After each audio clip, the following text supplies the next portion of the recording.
Yeah. So, listen, Jack, we don't have that much to talk about the chapter today, so I think I'm going to Okay. give you the floor right away if you don't mind.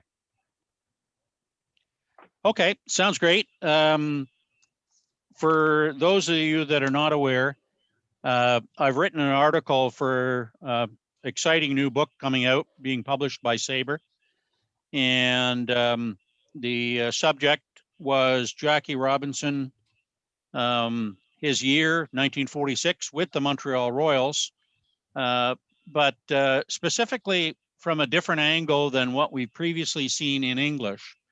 For those of you that are local, we always have the excellent book by Marcel Dugas, Jackie Robinson, Un été à Montréal, in French.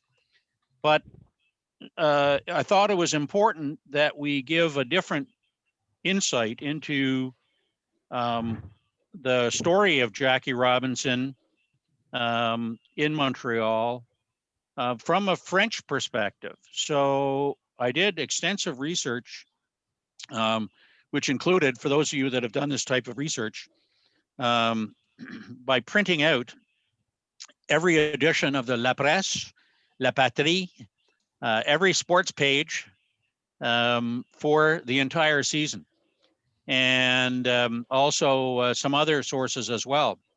So the idea was to give what the local perspective was on Jackie Robinson's season, and not just a rehash of what is already available elsewhere in English. So it gives a little bit of a different angle on things than what has previously been written about Jackie in 1946, because it's from a local point of view and not from an American sports writer's point of view. Um, of course, Marcel Dugas did this in French in a 200-page book, and my friend and editor Bill Nowlin from SABR sometimes probably wondered if I was going to write 200 pages, and it would be easier to do so than to keep it down, because there's so many interesting stories about the 1946 Royal season. There's so many different aspects, different viewpoints, that you could probably write a 200-page book and not bore people. It would be an exciting read. But that wasn't our goal. The book is about Jackie Robinson's life and career. And so the Montreal part of that is only one season out of Jackie's life.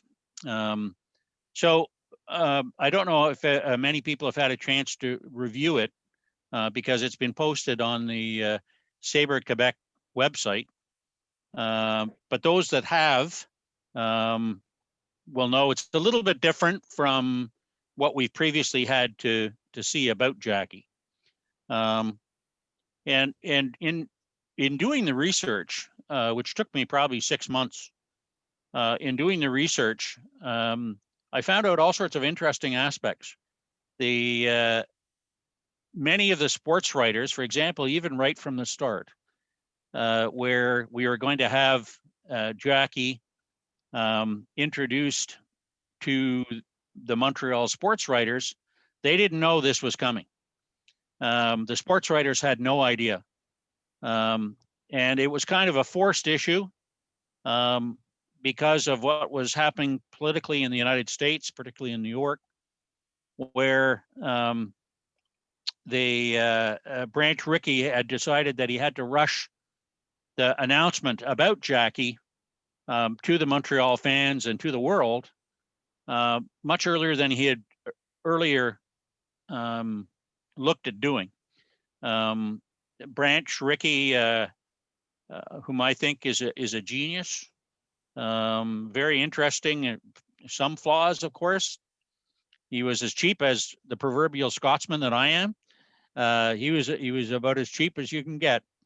But he always liked to plan things, and he was the person that really set up the entire minor league farm system for the St. Louis Cardinals, and then, of course, with Brooklyn, and later with Pittsburgh. And so he was always planned things out well in advance, and he was forced to move this up. So when the reporters came for this urgent press meeting at the Stade Delormier in Montreal, they had no idea what the announcement was. And the rumors were as fascinating as what actually happened. Dink Carroll, who wrote for the Gazette for many, many years, said, "We'd heard that the Royals were going to announce they'd hired Babe Ruth to manage. That would have been one hell of a story. What awaited us was one hell of a different story." And some of the other ideas, Harold Atkins of the Montreal Star had heard a rumor that Montreal was going to be awarded a major league franchise. Remember, this is the end of 1945. And it was rumored to be the Philadelphia Phillies. Well, if you go back and do some research, the Royals in 1945, which were won the regular season championship in the International League, had actually drawn more than 100,000 fans than the Philadelphia Phillies did in 1945. The Royals actually also outdrew the Boston Braves and the Cincinnati Reds, of all teams. So this was a thought way back in 1945 that Montreal had proven itself. And, it was a legitimate considered rumor that Montreal would be awarded a major league franchise. Instead, they got something entirely different. They got Jackie Robinson. And despite what people always say afterwards, oh, yes, everybody was throwing their hats in the air and ecstatic and so on. Montreal Herald sports writer Al Parsley said there was no applause and neither were there hostile outbursts. I'd sum up the reporters' approach in 2 words: belligerent neutrality. Of course, they raced to the phone so they could phone in their big news that the Royals had signed a black player. And Dink Carroll said of the press conference, I wouldn't say he turned all the pagans into Christians then and there. And Lloyd McGowan of the Montreal Star said there was no need for Jackie Robinson in baseball. But Robinson made a more than decent start. He said, I know some were impressed just by the clarity of his diction. Well, the problem is that many people, of course, back in the day, believed in the stereotypes of blacks, which was in many cases totally incorrect. And there weren't that many blacks in Montreal at the time. And so very few people actually met and spoke with black people back in the 1940s of Montreal. So they were quite surprised that he was as well spoken as he was. He was a university grad and well spoken, well traveled, and certainly impressed people with his diction, with his vocabulary, and the way he was able to speak. So the feedback from the signing was immediate. All across the news media of North America, not just in baseball, but also where people were commenting on the social aspect of having a Negro player for the first time in a long time. I did mention Charlie Culver in there and his 6 games in Montreal, but the general thought at the time was there had not been any Negro players since the late 1880s. And so this was quite a shock to a lot of people. the International League president was Frank Shag Shaughnessy. And he stated, as long as any player is the right type and can make good and get along with other players, he can play ball. Now, Shag was born in Illinois, but he was a Montreal resident for many years, and he managed the Royals from 32 to 34 and had played Major League Ball in 1905 to 08. But around the major leagues, there was a lot of feedback. Herb Pennock, general manager of the Phillies, stated he would accept integration as long as Jackie didn't come play in Philadelphia. So that doesn't make much sense to me. But, obviously Herb Pennock, who was, a well thought of general manager. So I put in that it would appear the expression "not in my backyard" was as prevalent back in the 1940s. It's okay if he plays with against other teams, but not in Philadelphia. There was the other aspect, and it's something to which I've done a lot of research and study and reading, and was the effect on the Negro Leagues. The Negro Leagues had a quite extensive series of teams, and some of them even had minor league teams, but they played actually without legal contracts, and it was really just handshake deals with the players, and that had caused some players to jump from team to team. And Branch Rickey exploited this because he didn't compensate the Kansas City Monarchs, which were the team with which Jackie had been playing. So you could look back at this and say, well, this is an opportunity for that cheap, from Brooklyn to obtain top level players without paying for them. And there are many that held that against Branch Rickey, but also it affected the Negro League significantly because these are players that they thought were under contract to themselves. And, over the next few years, many of the players jumped to the majors and their farm teams from the Negro Leagues with a devastating effect. One of the Negro Leagues actually collapsed in 1948 because they were losing all their star players. But Branch Rickey countered the charges brought by a lot of Negro League management, including T.Y. Baird, who was the president of the Monarchs. He claimed that Jackie Robinson was the property of the Monarchs, and that Branch Rickey countered by saying, in his opinion, the Negro Leagues weren't in organized ball and did not offer legal contracts to its players. So Rickey was diligent in insisting that in all his contracts with former Negro Leagues players, that there was a clause indicating the player was not under a legal contract with another team. So this kind of gave him the clearance to go ahead and sign Negro Leagues players. And the players in the major leagues, of course, were asked about this at their various cities. And Bob Feller said that Robinson wasn't good enough to play in the major leagues because his upper body was so muscular, he would tie up his swing and not enable him to turn on the ball. In a twist of fate, Bob Feller and Jackie Robinson would be inducted into the Baseball Hall of Fame together in 1962. So it was a funny set of circumstances that Feller thought that he wouldn't even make the major leagues. The New York Daily News stated that although they were in favor of the integration of baseball, they offered Jackie Robinson 1,000 to 1 chance of his making it. The Sporting News added, if Jackie Robinson was white, the best he would be offered would be a tryout in B level in the minors if he was 6 years younger. So Royals president Hector Racine announced that Jackie came very highly recommended by Dodgers management.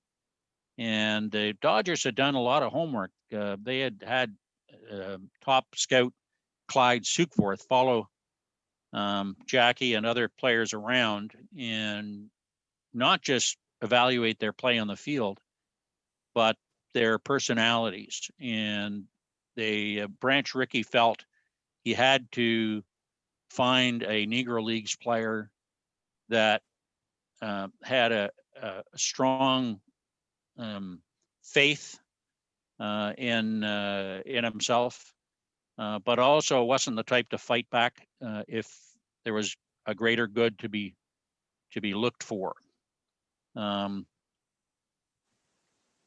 Dodgers farm system director at the press conference, Branch Rickey Jr., told reporters, "Undoubtedly, we will be criticized in some sections where racial prejudice is rampant," and added that the Dodgers were not inviting trouble, but they won't avoid it if it comes.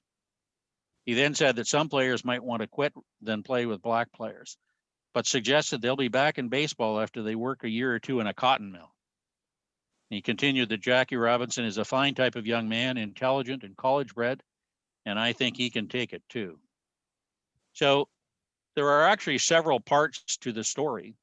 There's just the signing, the scouting of Jackie and the other Negro League players was one thing.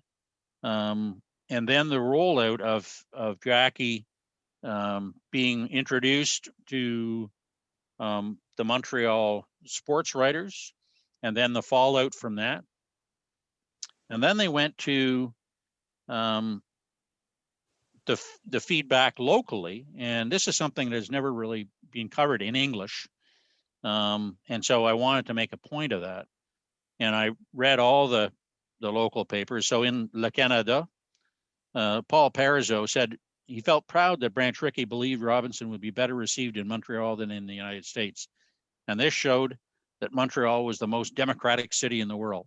Now that's hyperbole, but chances are that it wouldn't have been as easy if they had tried to start him off in a AAA team such as Louisville, where later on in the year, Jackie would face a lot of discrimination, a lot of catcalling, and a lot of insults.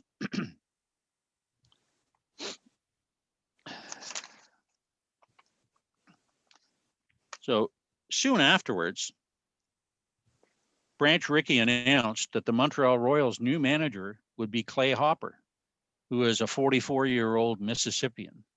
So you might think that this is a strange, excuse me, choice, seeing that you're going to have the first Negro League player in organized ball, and you're appointing a manager from the Deep South who had no experience with black players. Hopper later pleaded with Branch Rickey to send Jackie elsewhere to another farm team, saying that managing Robinson would be forcing him to move his family and home out of Mississippi.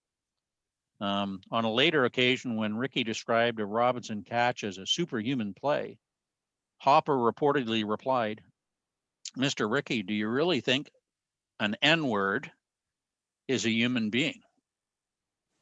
So this is before the season started. And Clay Hopper obviously came from a different background where people had, Negroes had a certain point of expectation from the white people in the South. So it was a strange choice in many people's eyes that Branch Rickey, who normally saw things through tremendously, would choose a Southerner to oversee this groundbreaking project. But Branch Rickey had a lot of respect for Clay Hopper as a player and as a manager, and had tried to get him as originally with the St. Louis Cardinals organization, and he respected his management abilities to a great degree. So the next part of the story is after the press conference, Jackie didn't stay in Montreal. He had to hop a plane because he was joining a barnstorming tour with other players and had to fly out immediately. And right after the barnstorming tour collapsed, he wed his fiancée, Rachel Ism, who was a graduate nurse. And they got married on February 10th, 46. And 2 weeks later, they set out on a cross-country trip to the Royal Spring Training site in Daytona Beach. And with Jackie and Rachel both growing up in California, they had no experience of the American South of the 1940s. So they knew about the stereotypes, and what they didn't really think of immediately was that people would see them as the stereotypes. So they, Rachel later said of that they were all too familiar with the racial stereotypes widely believed by whites and too often acted out by blacks. So they deliberately wanted to get to spring training ahead of time and not show up late, because the stereotype was that Negroes were much more relaxed in terms of time, and that they would kind of show up whenever they felt like it.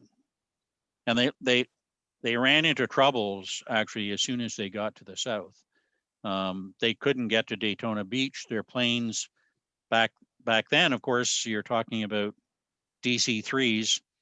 You had to take short little hops, and they got bumped from their flight when they landed in New Orleans, and their next part of their flight to Pensacola, they were bumped from the flight, and they had to find a place to stay overnight, and in a seedy hotel. And then they flew on to Pensacola, where they were bumped once more and told there were no seats available for them. So they had to switch and take a bus, not a very nice one, and they had to sit in the back. This was in the 1940s. So they, Branch Rickey had arranged for them to live at a private house away from the rest of the Royals, because the hotels wouldn't accept them. So he arranged for them to live in a private house. And he also arranged to have Pittsburgh Courier sports writer Wendell Smith, who's a famous and well-respected sports writer, and photographer Billy Rowe to accompany them. So they all stayed together, ate together, and so on. Once the spring training season began, they had trouble at some of the parks where there were actually municipal regulations concerning blacks and whites playing together. And so they were actually, the Royals had several games canceled on them, which made Branch Rickey very upset. And the general manager of the Royals, Mel Jones, went even further than what Hector Racine had previously said. He said, "We don't care if we fail to play another single exhibition game. If they don't want to play us with our full team, they can pull out of the games." And the Royals backed up their tough talk by moving a game from DeLand to Daytona Beach. And the 4 games the Royals were to play on their way north to start the season were all canceled. One of the problems in DeLand, the game was canceled due to lighting problems. Okay, that makes sense, except it was a day game. So this was the excuse that they gave to, oh, well, we can't play the game today because we have lighting problems. Yeah, the game's at 1 p.m. in Florida. So obviously that was a bogus excuse. And this is what they had to put up with.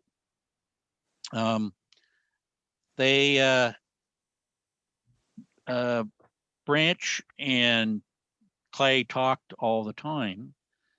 And on April 5th, the Royals met the Indianapolis Indians and their experienced longtime majors pitcher, Paul Derringer. Well, he had played in the major leagues for many years. And he proceeded to give Jackie the star player treatment by throwing hard inside and knocking Robinson down twice, with Jackie responding each time with first a single, then a triple. Derringer walked over to Clay Hopper after the game and told him, "He's passed the test. Your colored boy is going to do all right." So that was a pretty interesting little test that he had set up for them. The previous day, Rickey had signed 2 more colored players, Roy Campanella and Don Newcomb, who were later to become great stars in the major leagues with the Dodgers. So they still weren't sure that they were going to make the team. And Rachel said that Jackie was still suffering from an arm injury from playing in the Negro Leagues. And so they actually had to try to find a position for him. So they ended up putting him at second base, and he had played shortstop for the Kansas City Monarchs in 1945. But he didn't have the arm strength because of an injury to play that position with the Royals. So they moved him to second base, and a couple of days after the earlier game with Paul Derringer, they assigned Lou Riccelli, the other second baseman, to the St. Paul, Minnesota Saints of the American Association, which was another top farm team of the Brooklyn Dodgers. So Lou Riccelli was the player who was looked at to be the second baseman for the Royals. And when they traded him, they presented the position to Jackie. And Jackie said afterwards that Riccelli treated him as best as anybody could as a teammate, showing him the complexity of playing second base, turning the double play. And even though he was competing with him, he was a great teammate and worked with Jackie to improve his play around the second base bag. And all agreed that Clay Hopper treated both Jackie Robinson and the other black player on the team that they had signed, John Wright, fairly. He never spoke out against Ricky's plan. And by the time the Royals arrived back in Montreal, Hopper was speaking glowingly of Robinson, calling him a regular fella and a regular member of my baseball club.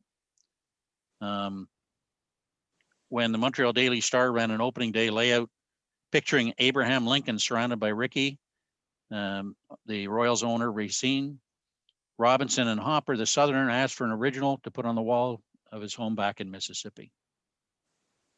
So he made the team. So did John Wright, even though Wright had not pitched very well. He'd only pitched a very few number of innings, but they wanted him, Jackie, to have a roommate and someone to travel with. And you have to remember that in many places where they went, blacks couldn't sit down and eat with white people, so they had to always have somebody to be with all the time, and that was the idea of having John Wright on the team. So the season begins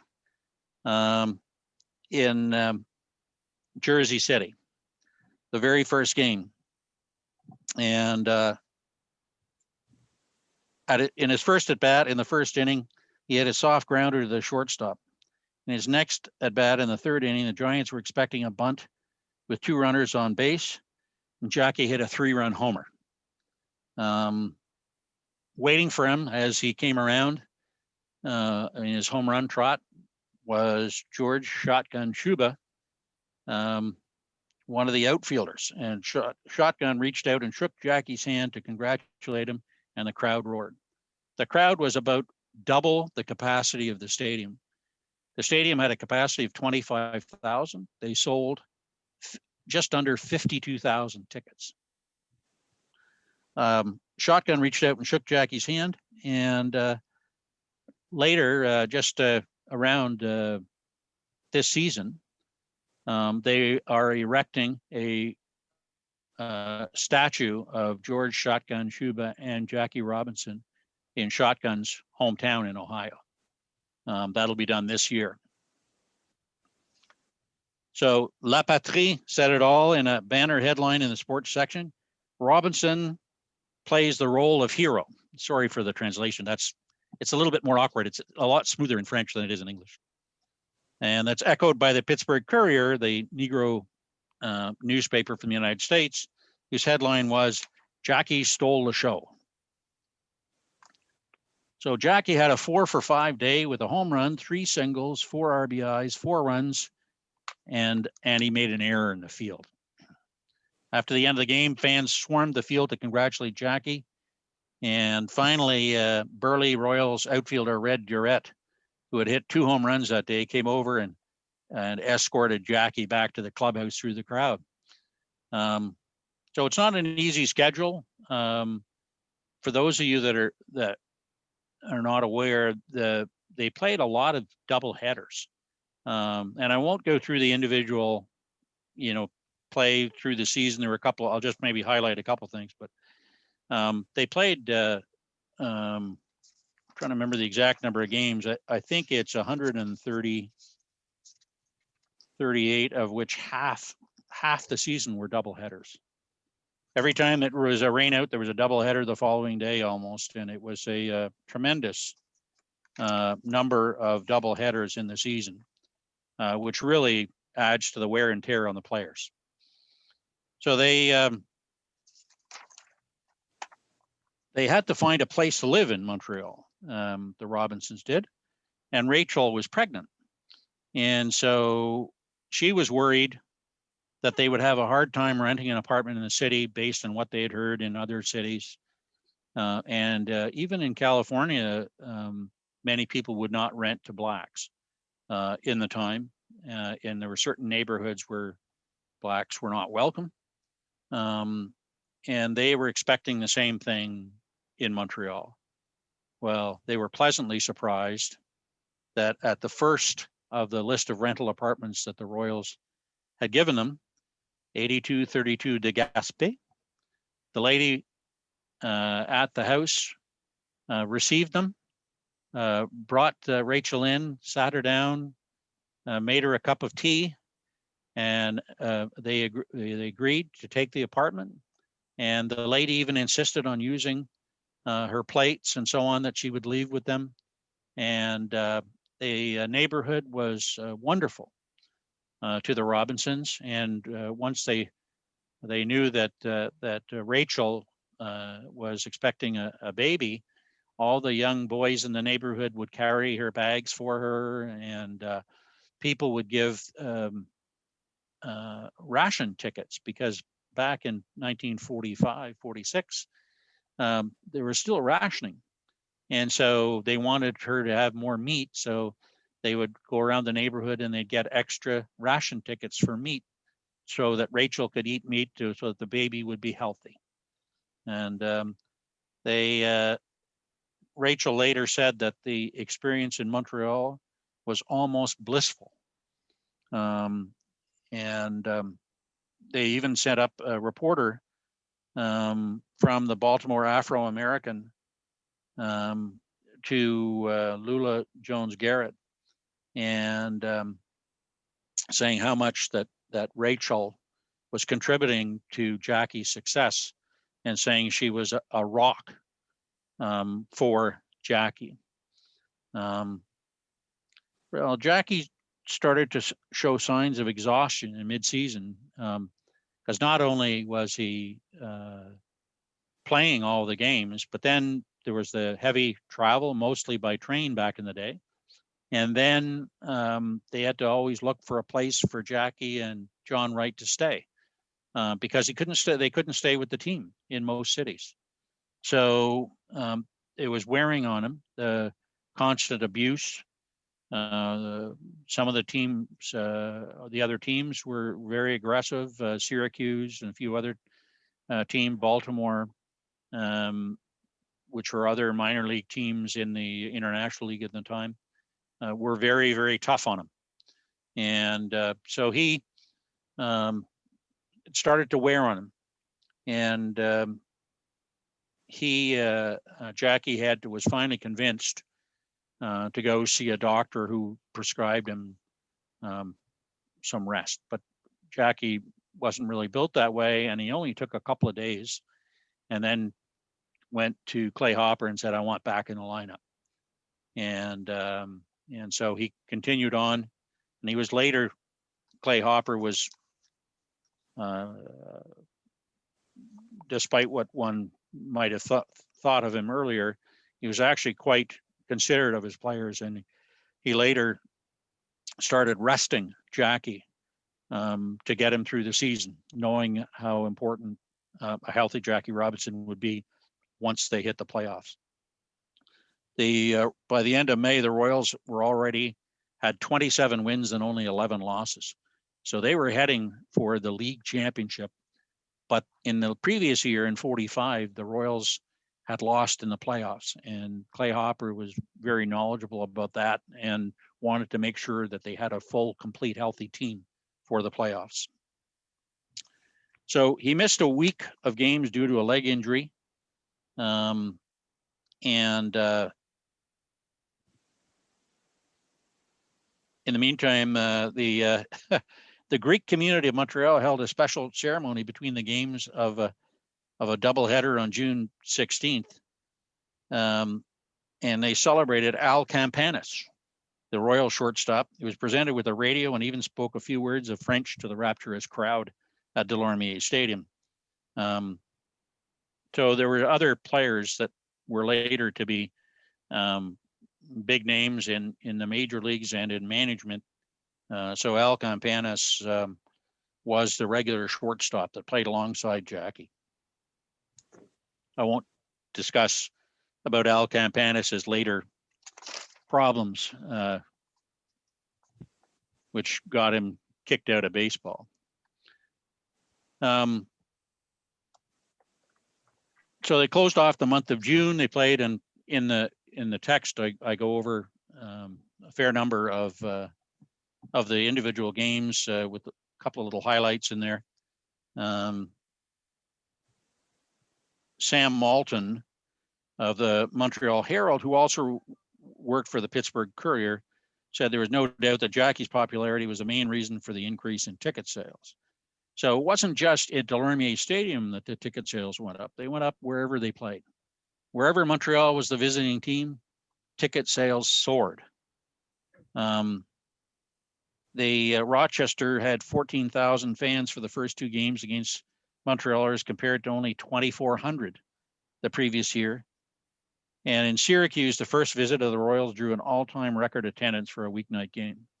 So the word was out that this was a team to watch. Now, they were a very exciting team, aside from Jackie Robinson. They had excellent players. The worry was whether they would have enough pitching. Because the pitching at the International League level in 1946 was affected by a major league regulation for players coming back from the Second World War. And so they actually were allowed to carry extra pitchers in the major leagues in the spring of 46. And so there was a shortage of quality pitchers in the minor leagues as a result. But that ended up by June. They kind of had an extended spring training to allow the returning wartime players a chance. And then they started getting sent down, and that really bolstered the pitching staff. Particularly the Dodgers sent down 42-year-old Kurt Davis, who had been a major league pitcher for well over a decade. And he turned out to be one of the stars of the Montreal Royals pitching staff. So they had, again, rainouts caused doubleheaders. And so one of the things that this happened is in July, they had 11 games in 7 days in 3 cities. And they won 9. And that because they didn't always have to count on Jackie. They actually had other good players, although Jackie was one of the best players in the league and later to win Rookie of the Year. So they actually played exhibition games against the Dodgers, and they tied them 5-5. And the game was called as the Dodgers had to catch the night train to play in Chicago. And then they continued on, and they had replaced John Wright with another Negro Leagues pitcher, Roy Partlow. And he didn't pitch very well at all for the Royals. And he was sent down to the lower level Trois-Rivières team. And the Royals went up and played an exhibition game, and John Wright was there. Roy Partlow and Jackie got together in Trois-Rivières and had a a good time together, according to the sports writers. So at the same time, trying to take advantage of this, again, Branch Rickey was always the businessman. He brought in the formerly Pittsburgh Crawfords of his United States Negro Baseball League and renamed them the Montreal Crawfords. And while the Royals were on the road, the Montreal Crawfords would play home games at the Delorme Downs. So again, he was always looking at for angles. He was a fascinating guy. During a doubleheader in Syracuse, the La Presse reported, and this is something that we've never seen in U.S. Based reporters have ever found this. He had the 10,000 fans in Syracuse laughing as he bunted for a hit, running so quickly he lost both his cap and a shoe running to first base. He quickly put the shoe back on and promptly stole second base, and the fans were cheering and yelling. These are the enemy fans in Syracuse, but they just thought this was quite the show. Watching Jackie run the base at first with no shoe, with one shoe, and he'd lost his cap. That's how fast he was running. So they continued to play at that same level and ended up winning the regular season title. And they just going to flip over to that because it covers a lot. The articles cover a lot of the day-to-day play. And they ended up 18 and a half games ahead of Syracuse, which is in second place. Jackie won the batting title at .349, led with the on-base percentage of .468, tied for first in runs with 113, was second in the league in walks and second in the league to his teammate, Marv Rackley of the Royals. So quite a dominant performance. So they went to the playoffs and started playing the Newark Bears, and they ended up winning the series.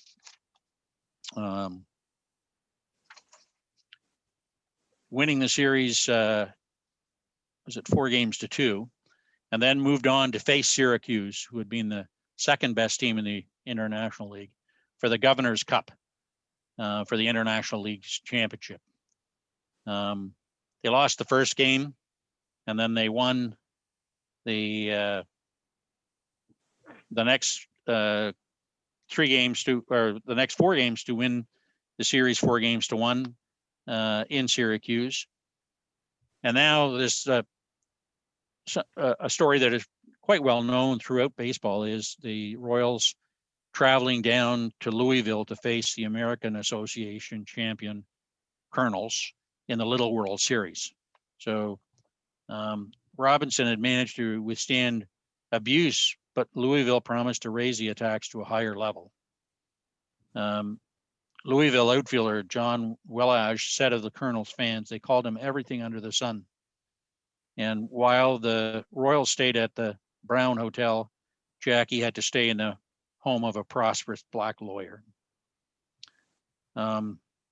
He struggled in Louisville in the first 3 games, and they lost 2 of those 3 games. When they came back to Montreal, Louisville outfielder George Bennington told a La Presse reporter on the trip to Montreal, because they had to ride on the same train, if I was in his place, I would have thrown my glove into the field and walked away from both the game and baseball. Robinson is truly extraordinary. This was a white outfielder on the Louisville Colonels. Royal shortstop Al Campanis also added, Robinson hasn't played well down here, but just wait till you see him in Montreal where the fans are his friends. So they actually came out and filled the stadium for the remaining games. And Jackie said of the fans' response at Delorme stadiums, we discovered the Canadians were up in arms over the way I had been treated. Greeting us warmly, they let us know how they felt. All through that first game at home, they booed every time a Louisville player came out of the dugout. I didn't approve of this kind of retaliation, but I felt a jubilant sense of gratitude for the way Canadians expressed their feelings. So the Royals kept winning, and they closed out the series on October the 4th and sent wily veteran, now 43-year-old Kurt Davis to the mound. And he scattered 9 hits in a tight 2-0 shutout. He had used in the 9th inning a double play to second, and Jackie participated in that double play to preserve the shutout. Jackie also singled twice, the only player in the game with more than 1 hit. After the final out, the Royals raced to the clubhouse as thousands of fans covered the field. Stadium staff and police could do nothing against such a huge crowd of over 19,000 fans at Delorme Downs. Pittsburgh Courier and Montreal Herald reporter Sam Malton, who was also a great friend to Jackie, described it thus: the fans refused to leave and sang, "Il a gagné ses épaulettes." He won his bars, in English. We want Robinson. First, Clay Hopper came out, and the crowd carried him around the field on their shoulders. Then Kurt Davis made his appearance, and they carried him around the whole field. But the fans refused to leave until Jackie showed himself. Malton continued. A delegation of ushers went to see Jackie and asked him to step out so they could close the park and call it a season. Jackie came out and the crowd surged on him. Men and women of all ages threw their arms around him, kissed him, and then carried him around the infield on their shoulders, shouting themselves hoarse. Jackie, tears streaming down his face, tried to beg off further honors. In his autobiography, Jackie later added, "When I at last got ready to leave the dressing room, the passageway was blocked with at least 300 people. Every time I opened the door, they'd start yelling and pushing. I couldn't get out, and the ushers and police couldn't break through and come to my rescue. Finally, I had to take a chance and remember that he was a football star. I passed my bag to a friend, hunched my shoulders, and plunged smack into that throng." So Sam Malton continued on the story. It was a demonstration seldom seen. Again, the crowd started hugging and kissing him. He tried to explain he had to catch a plane, but they wouldn't listen, refusing to hear him. He gently fought off his admirers and pushed his way through until he found an opening. Then he started running. The mob was running after him. Down the street, he went, chased by 500 fans. People opened windows and came pouring out of their houses to see what the commotion was about. For 3 blocks, they chased him until a car drew up and somebody yelled, "Jump in, Jackie," and they brought him safely to the hotel. Sam Malton, who had shared so much of that magical season with Jackie and Rachel, famously described the scene. It was probably the only day in history that a black man ran from a white mob with love instead of lynching on its mind. At the airport the next day, Jackie boarded a flight for Detroit to join a barnstorming tour again. And on the newsstand was the Le Canada newspaper with the headline, "Royals are champions of the world," with a team photo and individual photos of the winning pitcher and fans' favorite, Jackie Robinson. Jackie confided to reporter Wendell Smith, "As my plane roared skyward and the lights of Montreal twinkled and winkled in the distance, I took one last look at this great city where I had found so much happiness. I don't care if I never get to the majors, I told myself. This is the city for me. This is paradise." And Rachel added, in Jack's book, he said he owes more to Canadians than they'll ever know. We were passionately in love and brimming with the anticipation of starting a family. I will always feel a deep sense of gratitude and appreciation for the attitudes of the people in Montreal. It had a lot to do with our future success. Et c'est ça la fin, and that's the end. Plus 80 footnotes. You did good. You did good. So, any questions for Jack?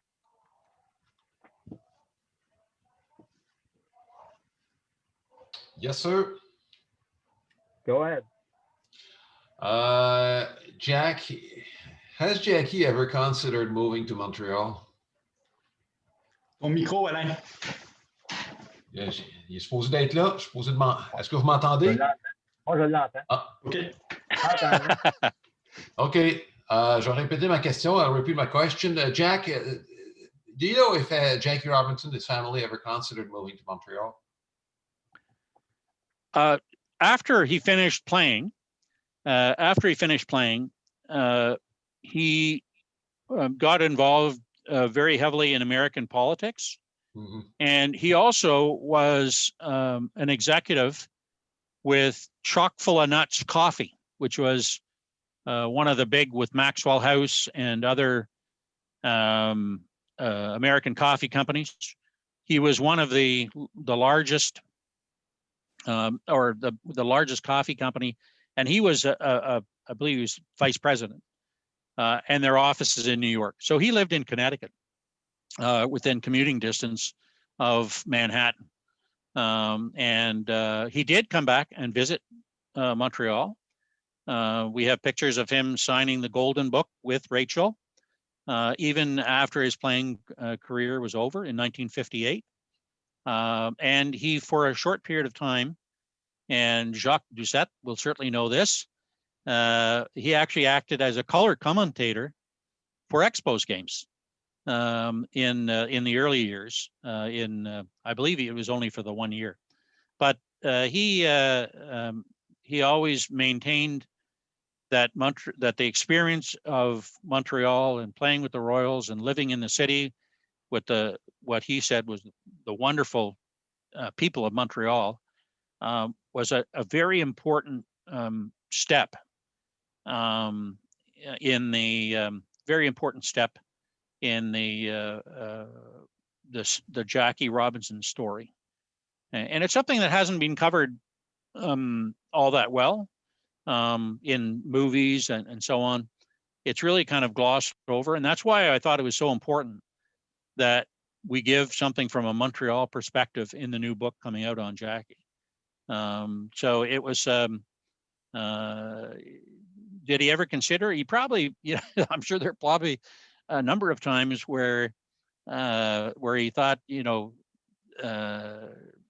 isn't worth it, what he had to put up with in the States, because as we can see even today, Black people don't always get a fair shake, even in today's world, many, many years later.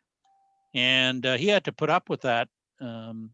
Luckily, part of the deal with Branch Rickey was he had to put up with the abuse from other players and fans and so on for a short, for the first few years.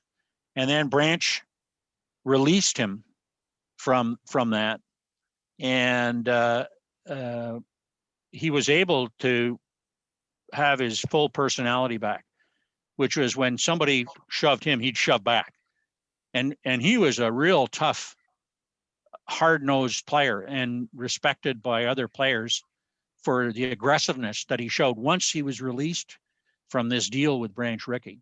And I'll tell you a story you've never heard before. I'm a member of the Negro Leagues committee of SABR, and we had a meeting in Indianapolis a decade ago, and we sat in a room with 12 people and listened to Carl Erskine, the famous pitcher from the Dodgers. And he was there with his childhood friend, Jumping Johnny Wilson, who was the top basketball player in the first half of the 20th century. He was a Negro who couldn't go to the college that didn't have the opportunity. He eventually played Negro League ball with the Chicago American Giants, and he played for the Harlem Globetrotters for many years. So Jumpin' Johnny Wilson, he's the most famous basketball player, and they were best friends growing up with Carl Erskine. And Carl told me and the other 10 people there that he played, of course, with Jackie, and that in the mid 50s, a New York reporter had written that the Dodgers were through. They're all old. They can't, Erskine can't pitch, Robinson can't field, and so on. And Jackie was really upset about this. So Jackie by then was playing third base with the Dodgers, and they were playing the Giants. And it was a Giants friendly reporter that wrote this, a beat reporter. And they were playing the Giants, and again, the reporter had been awful in describing the Dodgers and saying they're a bunch of doddering old fools and can't play baseball anymore. Well, anyway, one of the Willie Mays hit a line drive that Jackie dove and caught for an out early in the game. I think it was in the first inning. And Carl Erskine then proceeded to throw a no-hitter. Well, after the last out, Jackie ran over to the Giants dugout, and people didn't know what was going to happen. And he pulled out of his back pocket a copy of the article from the New York paper, I think probably the Post, and crumpled it all up and then threw it right at the reporter who was sitting behind the Giants dugout in the first row, and hit him with the rolled up newspaper. And Erskine said, "Yeah, that's the way he was. That's what he was like inside." So you can imagine how difficult it had been for him to hold that all in, with all the abuse that he took in the early part, for 3 years, really, he had to keep that bottled up. So that would be a tremendously difficult thing for Jackie, and he had to put up with that on the field. He had to put up with that in business. He had to put up with that in politics. And so I'm sure that there are many times that he may have thought, remember how nice it was in Montreal with Rachel? And so I'm sure he did think about, moving, but after his career, he did have the business, and he was one of the most prominent and admired Black Americans of all time in the 50s and 60s. He was voted the most popular Black personality in various polls for a number of years. I hope that answers the question. Okay. Other question? Other question? Jean Allard. Je vous entends pas. Right. Voilà. J'ai gardé la surprise pour aujourd'hui. J'ai pas lu la page Facebook. Je voulais garder la présentation, là.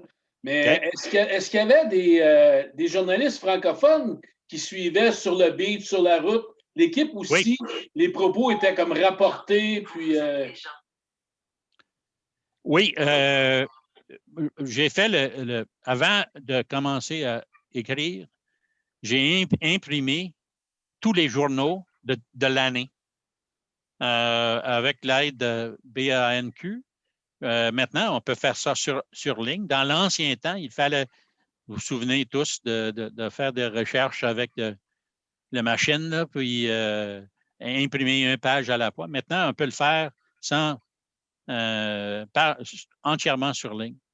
Et alors, oui, il y avait des reporters qui voyageaient avec l'équipe, pas autant qu'aujourd'hui. Et c'était toujours, parce que même c'était cher d'envoyer des gens tout partout, surtout les Royaux étaient une ligue mineure, et il y avait des reporters comme Sam Moulton et d'autres qui suivaient l'équipe régulièrement pour des journaux américains noirs. Et parce que c'était le story de l'année pour les Noirs aux États-Unis. C'était pas l'histoire le plus important pour les gens d'origine noire aux États-Unis pour toute l'année et en 1946. Mais il y en avait, mais la presse, normalement, il ne donnait pas le nom de reporter. Le Canada le faisait, les journaux anglophones, Herald, le Star, Gazette, donnaient toujours le nom du reporter, mais la presse ne le faisait pas. C'est ça, je parlais plus d'un journaliste francophone là, qu'on a connu, ou si c'était rapporté de l'anglais ou des gens qui étaient avec l'équipe. C'est un petit peu ça. Là, non, il avait, parce que j'ai vu des choses dans les journaux francophones, et c'est ça que je cherchais à trouver, parce que je ne voulais pas avoir le même, qu'on avait par l'excellent reportage de Jules Tygel, qui a écrit un article sur Jackie et son expérience à Montréal, appelé il a gagné ses épaulettes, même si l'histoire est en anglais. Ça, c'est le nom de l'article. Et ça, c'était le plus renommé article sur Jackie à date, sur son expérience à Montréal.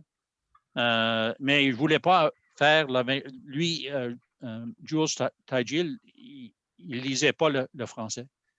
Alors, il n'avait aucun reportage des revues, des journaux francophones dans son article. Alors, je voulais donner un différent aperçu. Et c'est pour ça que j'ai fait toute la recherche en premier en français avant de lire les journaux anglophones. Je voulais avoir un plus grand pourcentage des sources francophones qu'anglophones. Merci. Pour donner un différent aperçu. Oui, Jacques. Non, vous avez votre mute. Le micro. Il le cherche. I can see that. Okay, if I may add something, OK, you're un hearing me? instant. Vous m'avez là? Jacques. Oui, hello? OK. Ouais, C'est on bon. t'entend, Jacques. Alors, pour la presse, je crois que c'était soit Gérard Champagne ou Marcel Desjardins qui couvrait les Royaux à ce moment-là. Oui. Il y avait également, je crois que c'était pour le Montréal Matin, il y avait des gars comme Bert Soulière qui couvraient les Royaux régulièrement. Et je sais qu'à un certain moment, Rayon Brisebois était le secrétaire de route des Royaux et lui, il avait travaillé au Canada. Je ne serais pas surpris que si on fouillait et qu'on mettait le nom des auteurs des articles, on pourrait voir le nom de ces gars-là. Oui. Si je peux juste me permettre, Jacques, c'était Camille Desroches qui était le beat writer du Canada pour Oui. Ah bon, OK. OK. Oui. Et Rocky Brisebois était le secrétaire de presse l'année de Jackie. Oui. Oui. Alors, la seule chose que j'ai essayé d'expliquer, c'est que dans le journal La Presse, il n'y avait pas de byline. Il n'y avait pas de nom sur chaque article. Alors, quand il reportait sur un match des Royaux, il n'y avait pas de nom de reporter là-dessus. En comparaison avec le Canada, il y en avait. Et les journaux anglophones, les 3 journaux anglophones du temps, avaient toujours le nom du reporter directement sur l'article.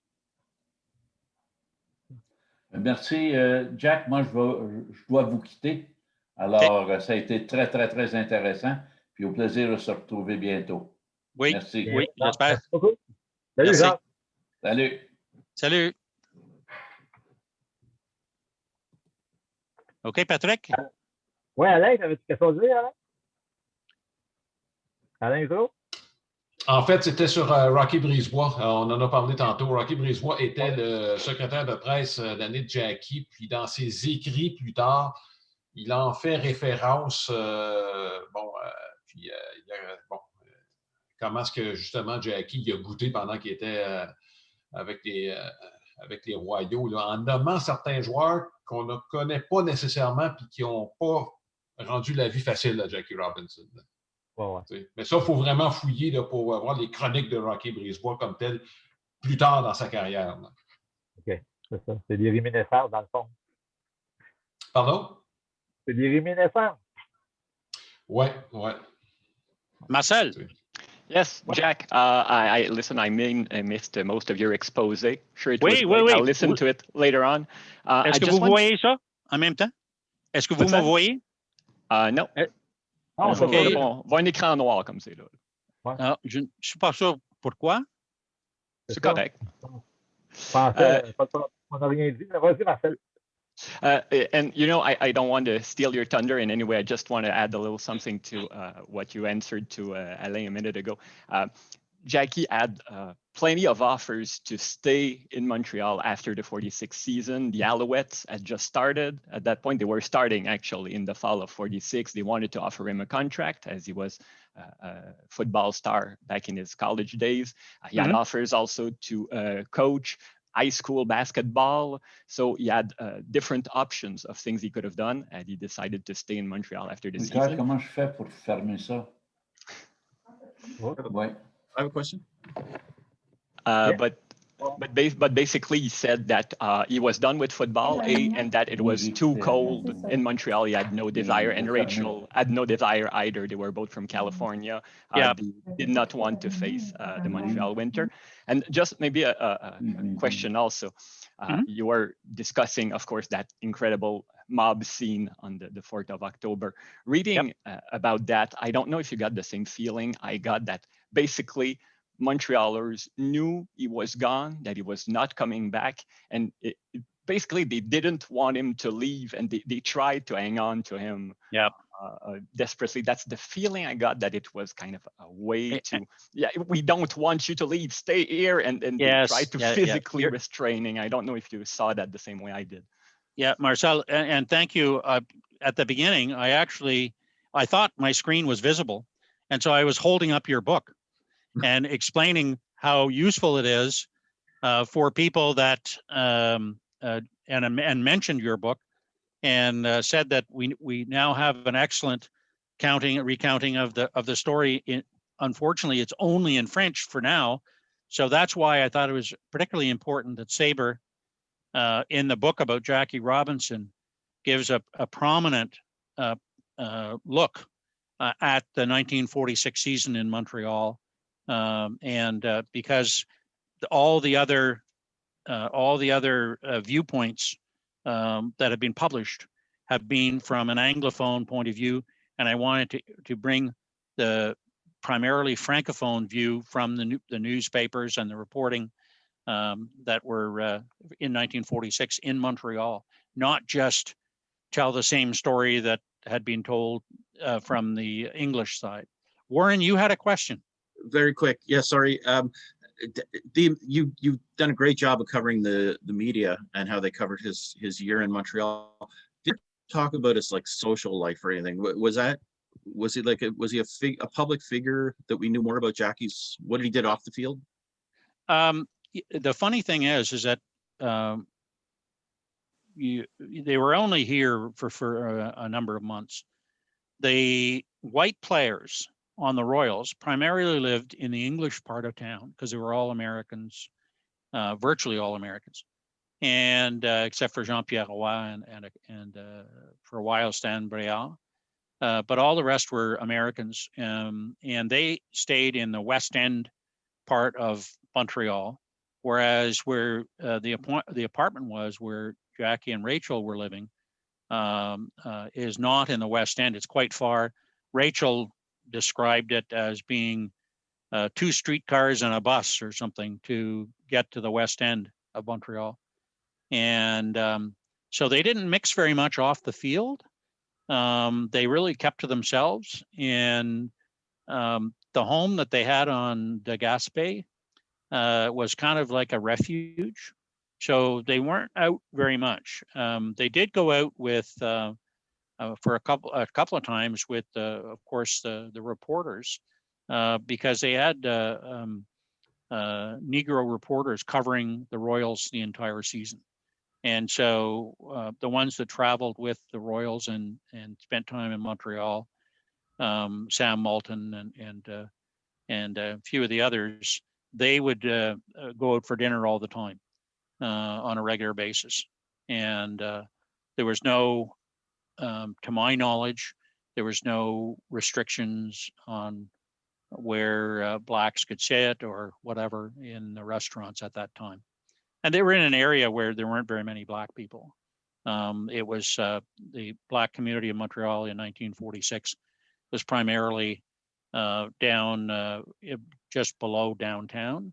And it's where all the sleeping car porters lived, and so the Black community, there was quite a strong Black community down there, and that still lasts to today. But now, of course, you have Black. My counselor, local town councilor, his name is Errol Johnson, and he's Black, and he's a strong member of the Black sporting community. And when they did the TV special in affiliation with PBS's launch of the story on Jackie Robinson, well, the PBS channel in New England, sorry, not New England, in upstate New York, actually did a video story about Jackie in Montreal. It's only about 15 minutes long, but Errol was one of the speakers. And it's funny because just by accident, they interviewed me about Jackie, and then they interviewed Errol Johnson, who's my town councilor, who's a neighbor, lives on the next street. And so now the Black community is a little bit everywhere, but it used to be huddled down just around the train stations, where many were American-born rail car porters for the railways lived.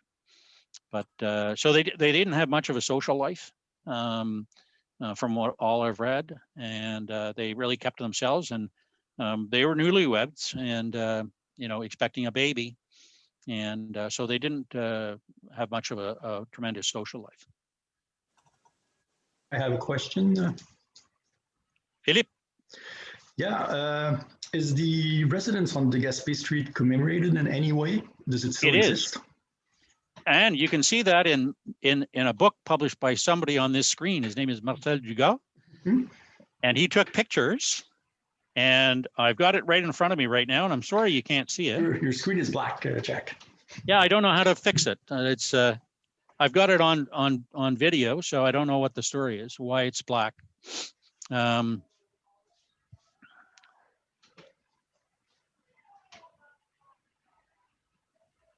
Yeah, I'm not sure why it's not showing. It said something about organizer can't do this or something or other. Yeah, there's in 2011, the Consul General of the United States in Montreal installed a plaque on the duplex where the Robinsons lived. And it's in both English and French, and it's a brass plaque affixed to that. Yeah, very good, Marcel. Very good. Marcel is showing it on his, I have it right in front of me, but I'm afraid you guys can't see it. And there's also a brass plaque at where the Delormier Downs Stadium was, commemorating Jackie Robinson at where home plate would be. It's now a secondary school. And so that plaque is also dedicated to Jackie Robinson. That was installed by the city of Montreal. But the plaque on the building where they lived on de Gaspé was put up by the government of the United States. Yeah. It was a consul general. Exactly, and I think that Jackie Robinson's daughter was also at the revealing of the plate. Yes, she was. Yeah, I've seen a video of that. Was a part of the PBS presentation. Mm-hmm. Yep, Christian. Yeah, but quick question. So when Jackie was signed or during the season, was there any mention in the local press about like previous Black players in Montreal or Black teams, or any comparison or reference to that? No, and I've read your article and about Charlie Culver, and I was going to contact you because he later worked at Canadian Vickers Shipyard. And Charlie Culver, for those of you that don't know, Christian did a tremendous amount of research and had published by SABR the story of Charlie Culver, who played in an organized league in Montreal in 1922, I think it was, for 6 games before anybody really noticed, I guess. And he was a Black player, and was a well-known Black player in the Montreal area for many, many years, and later was a coach.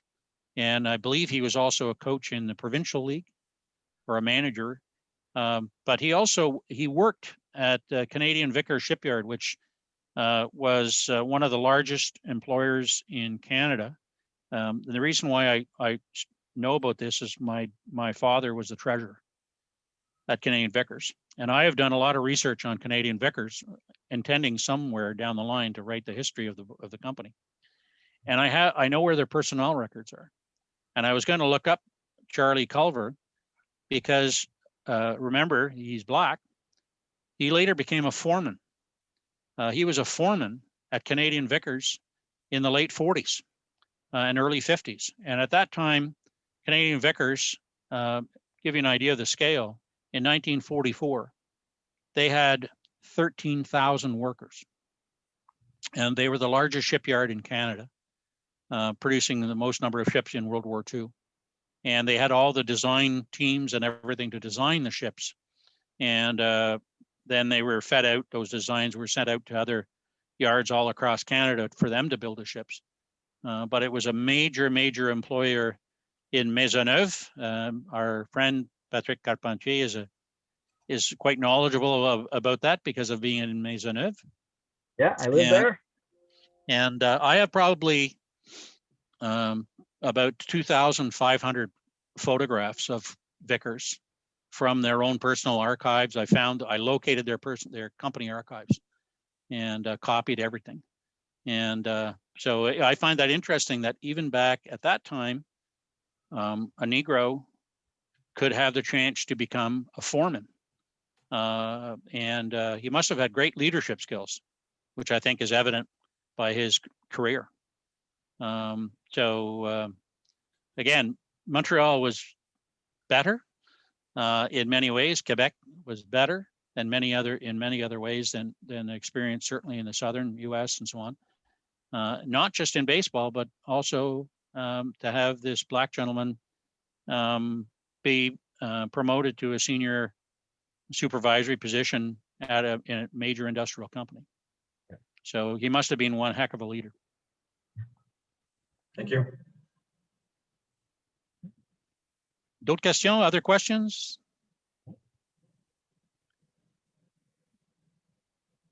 If you think of any questions later, feel free to give me an email, and I'll be glad to answer them personally.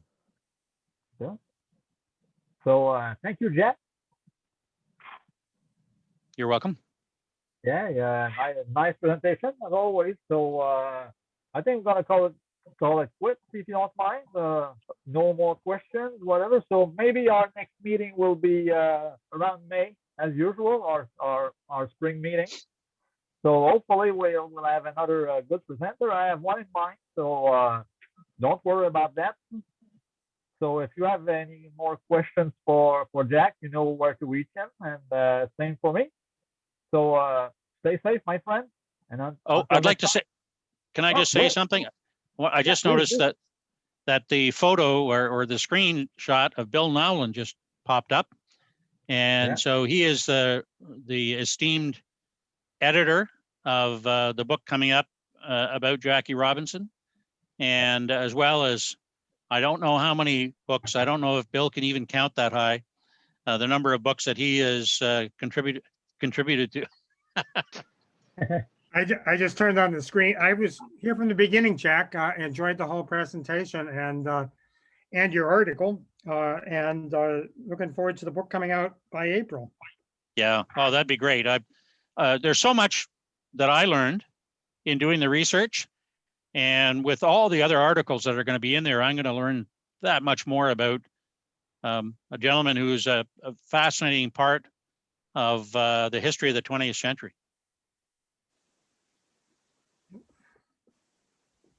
Fantastic, Jack. Patrick? Yeah, vas-y. Oui, tu pourrais juste mentionner que l'article est disponible en français et en anglais sur le site de SABR, pour ceux qui ne l'ont pas encore lu, sur le site de SABR Québec. Exactement. Just to remind you that Jack's article is available on the SABR Quebec website, both in French and in English. So if you want to go there, it's sabrquebec.org. So you can read it there. That's a full-size article. I know that Jack, you told me that Your article in SABR will be probably a shorter, right, Jack? I'm sorry? Your It article would in be a little SABR briefer, the article in the book. Yeah. briefer, yeah. Yeah, they have constraints for size that the website doesn't have. Yeah, So which yes, is which is wonderful that the full text can be presented on your site. Exactly. So that's why when you ask immediately. So more content is always better, right? So we can find there. So no problem whatsoever. On est en train de te perdre, Patrick. Là. Ah, je vois ça, là. Exactement ça. Bon. M'avez-vous? Oui. OK, je suis revenu? Des chats qui jouent avec l'ordinateur ou quoi? Non. Je ne sais pas ce qui se passe. Je pense que la connexion commence à être... I think my internet connection is not that good. So anyway, c'est quoi la question déjà? C'est quoi la question? Non, on vous entendait pas. C'est juste ça. OK, c'est correct. M'entends-tu, là? Oui. Bon, parfait. Super. Donc, est-ce qu'on termine ça là?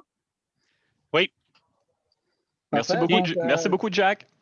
De rien, merci. Merci, Jack. Hey, Jack. Yep, thank you. Salutations à tout le monde. And hello to Chuck McGill. We didn't hear him as usual, but glad that you can join us. Yeah, Chuck was there. Yep, I'm here. Finally. Take care, guys. Take care, Chuck. Have a great weekend. Yeah, Bye-bye. Bonne fin de semaine à tous. Merci, Jack. Merci, à bientôt.